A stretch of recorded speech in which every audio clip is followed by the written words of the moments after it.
बिस्मिल्लाहिर्रहमानिर्रहीम।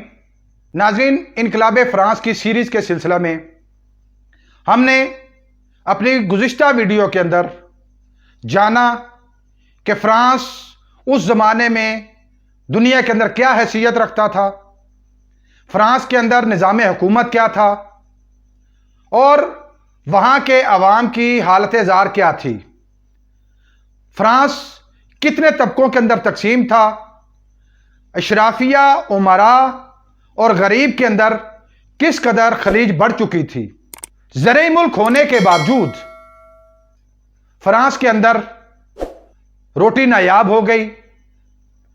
रोटी की उस अदम दस्तयाबी की वजह से फ्रांस के अवाम के अंदर किस नई सोच ने जन्म लिया और वो किस तरह इनकलाब की बुनियाद बनी, ये सब कुछ हमने जाना अपनी इनकलाब फ्रांस की सीरीज़ के गुज़िश्ता वीडियो के अंदर।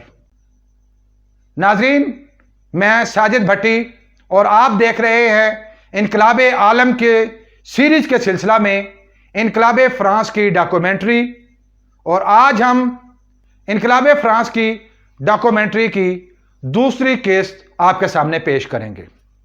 अगर ये वीडियो आपको पसंद आ रही है तो इसको लाइक कीजिए, शेयर कीजिए और मज़ीद मालूमाती वीडियोस हासिल करने के लिए चैनल को सब्सक्राइब कर लीजिए और बेल आइकन को दबाइए। नाज़रीन, अमेरिका की जंग में हिस्सा लेने के बाद अवाम भूखों मरने लगे। उन्होंने अनाज की छीना झपटी और दुकानें लूटना शुरू कर दी। अनाज ले जाने वाले काफिले लूटे जाने लगे। जब लोगों ने देखा कि उनके बच्चे भूखे मर रहे हैं तो उन्होंने उमरा के घरों का घेराव शुरू कर दिया, जिनके गोदाम अनाज के ज़ख़ीरों से भरे पड़े थे। अवाम उमरा को कहते कि उनके बच्चों को अनाज दे दो। इनकार पर तोड़ फोड़ की जाती और घरों में घुसकर अवाम अनाज उठाकर ले जाते। पूरे मुल्क में अनारकी फैली हुई थी, मगर महल के अंदर सब अच्छा है कि सदाएं आ रही थी। एक रोज़ मलका ने पूछा कि बाहर लोग क्यों शोर कर रहे हैं, तो किसी ने मलका को बताया कि लोगों को रोटी नहीं मिल रही, इसलिए रोटी का मुतालबा कर रहे हैं। तो मलका ने जवाब दिया कि अगर अवाम को रोटी नहीं मिल रही तो केक खा लें। ये वो जुमले थे जिन्होंने अवाम के अंदर अपने हकूक हासिल करने के जज्बे को हवा दी। वो मुतालबात अब एक इनकलाबी तूफान का रूप धारने लगे। अवाम के अंदर मशहूर हो गया कि गंदम पर टैक्स की वजह से रोटी महंगी और नायाब हुई है। हुकूमत को फौज की जानिब से ताउन की उम्मीद थी, मगर फौज में अवामी हमायत भी पैदा होती चली जा रही थी, जबकि फौज का कुछ हिस्सा अवाम के साथ मिलकर लूट मार में शामिल हो गया।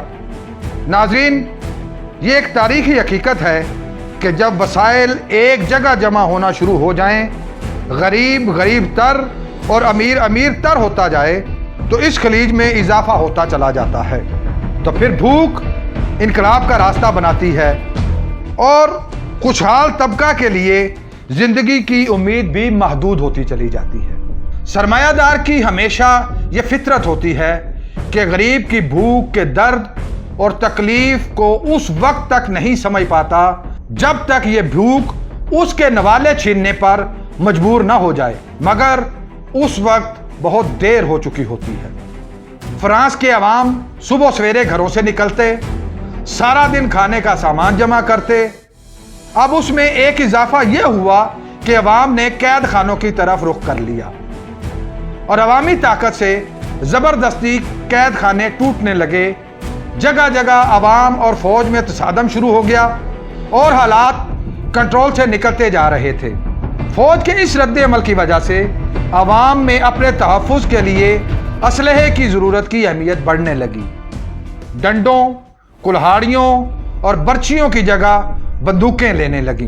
नाज़रीन, इस इनकलाबी सफ़र में एक और बहुत बड़ा मोड़ आया जब 1762 में जिनेवा के रहने वाले एक फ़लसफ़ी और मुफ़क्किर ने एक किताब लिखी। इस किताब का नाम इमरानी मुआहिदा था। इस किताब में दिए गए नए और इनकलाबी नज़रियात ने अवाम को नज़रियाती और फ़िक्री तौर पर इनकलाब आशना कर दिया। इस अजीम मुफ़क्किर का नाम जीन जैक्वेस रूसो था। रूसो के नज़रियात ने पूरी दुनिया के सियासी और समाजी निज़ामों की जड़ें हिला कर रख दी। रूसों के चंद मशहूर नजरियात कुछ यूं थे: इंसान आज़ाद पैदा हुआ है और कोई उसे गुलाम नहीं बना सकता। दूसरे अल्फाज में, इंसान को आज़ाद रहने पर मजबूर किया जा सकता है। इंसानी फितरत मसावात पर कायम है, इसलिए तमाम इंसान बराबर हैं। इंसान की तमाम बुनियादी ज़रूरियात की फराहमी की जिम्मेदारी रियासत पर होती है। इज्तिमाई खुद मुख्तारी हर कौम का हक है जिसे तस्लीम किया जाना चाहिए। हर शहरी मुल्क का हाकिम है। हुकूमतें बनाने का हक अवाम के पास है। अवामी या अक्सरियती सोच और राय ही अवामी फैसलों की बुनियाद है। इब्तिदा में तो यह नज़रिया फ्रांस के अवाम की बेदारी और तहर्रक का बाहिस बना, मगर बहुत जल्द दुनिया के 70 ममालिक इसके ज़ेरे असर आ गए। आज के जमहूरी तसव्वुरात और नज़रियात दरअसल रूसों के नज़रियात की बुनियाद पर ही कायम हैं। सन 1789 में फ्रांस की आवाम को थर्ड स्टेट कहा जाने लगा और जागो थर्ड स्टेट के नारे ने मकबूलियत हासिल कर ली। इसी बिना पर तरक्की पजीर ममालिक की गरीब आवाम को तीसरे दर्जे का शहरी कहा जाता है। मुल्की हालात को देखते हुए बादशाह ने अप्रैल 1799 को फ्रांस में आम इंतखाबात का ऐलान कर दिया। दोनों तरफ से भरपूर तैयारियां की गईं। इंतखाबात हो गए। बादशाह ने इंतखाबात के बाद असम्बली का इजलास तलब कर लिया। असम्बली के कुल 1214 मेंबरान में से 308 पादरी, 285 उमरा और 621 थर्ड स्टेट के नुमाइंदगान थे।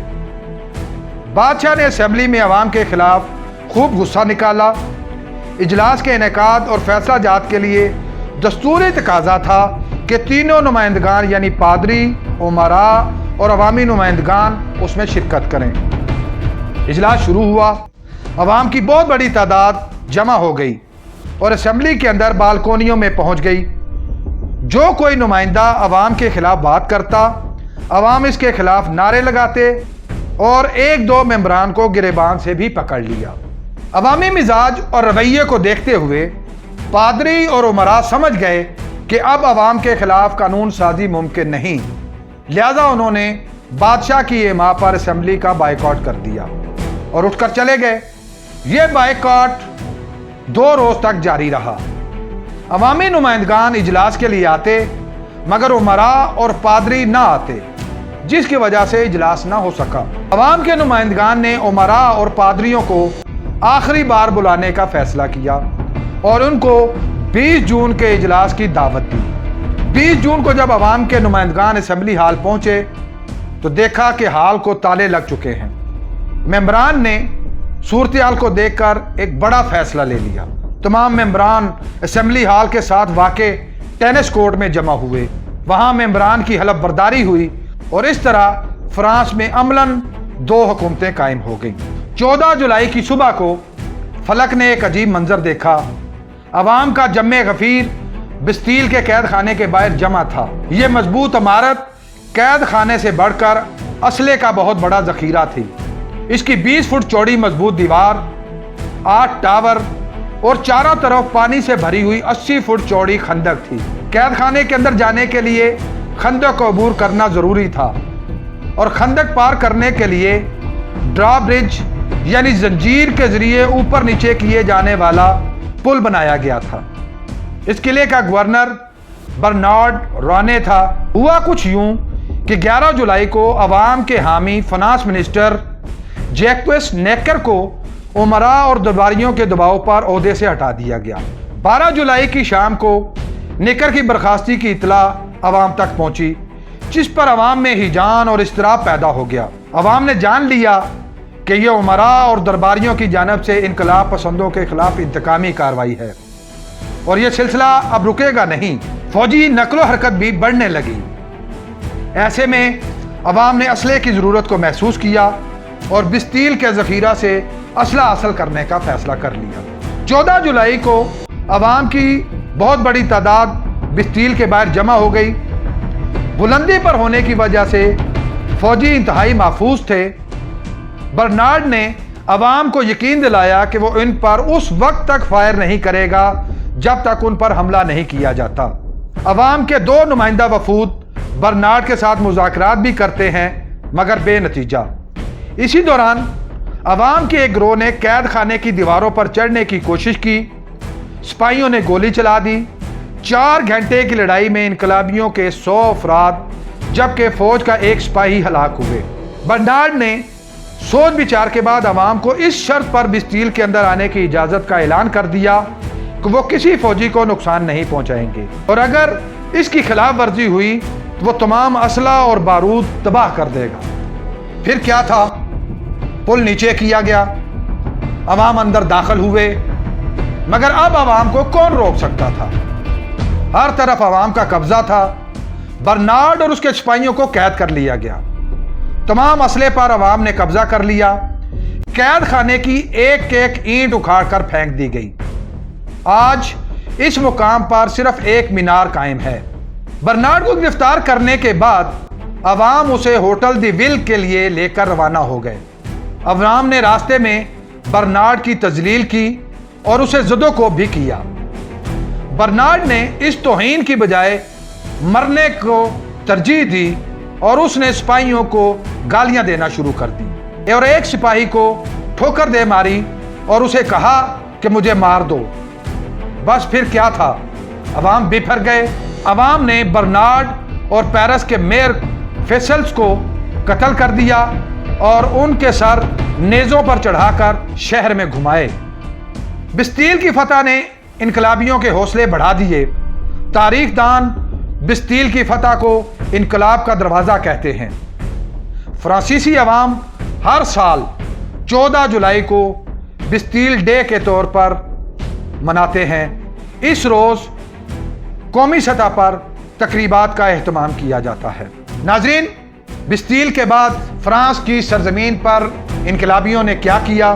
پیرس کے عوام بادشاہ کو وارسائی کے محل سے کب اور کیوں واپس پیرس لے کر آئے؟